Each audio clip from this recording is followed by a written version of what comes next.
There are various types of wounds which require dressing, so it's important you recognize what type of wound you are dealing with. Lacerations are caused by ripping or tearing the skin. They tend to be dirty wounds with embedded foreign particles or contaminated by grease or oil if caused by machinery. Unless there is damage to deeper tissues, they tend not to bleed too heavily. Always clean a laceration before applying a dressing by washing the wound with sterile water or saline. If necessary, scrub with a soft toothbrush to remove anything not washed away by irrigation. Once clean, cover the wound with a sterile bandage from your first aid kit. Incised wounds are caused by sharp objects, and they tend to bleed heavily, as they can be deep wounds which may involve damage to the underlying blood vessels. Use the pad, pressure, elevate technique before applying the bandage.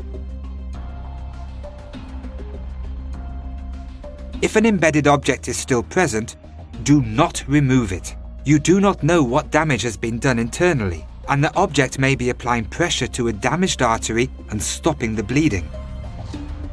You should also take care not to apply any further pressure to the embedded object to avoid pushing it further in. Dress the wound by placing rolled up bandages on both sides so they are higher than the embedded object, and then place a bandage over the top. This same principle applies when an object protrudes on both sides of an injury. Place rolled up bandages that are higher than the protruding object on both sides, and then apply figure 8 bandages over the top. When dealing with an amputation, there are two parts of the injury to consider: the stump and the amputated part. The stump should be treated with the application of pad, pressure, elevate, and care must be taken to use sterile dressings at all times, as infection can be very serious. Wrap the amputated part in a dressing that has been soaked in saline. Place it in a plastic bag or wrap it in cling film, add another dry dressing and then more cling film before placing it in ice.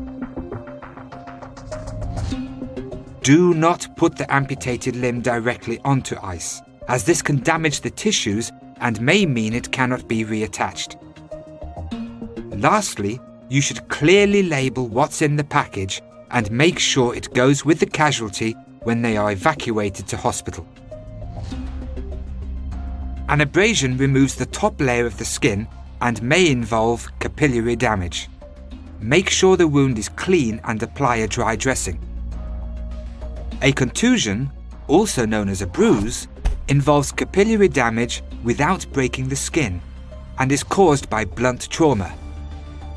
No treatment is usually needed, though if there is extensive bruising, particularly over the abdomen, it may indicate internal bleeding. Velocity injuries, such as gunshot wounds, may involve both entry and exit wounds, with the exit wound possibly being much bigger. With smaller wounds, a tampon is an effective dressing, as it will apply pressure inside the wound to any bleeding vessels. Larger wounds require dressings to be applied to both sides,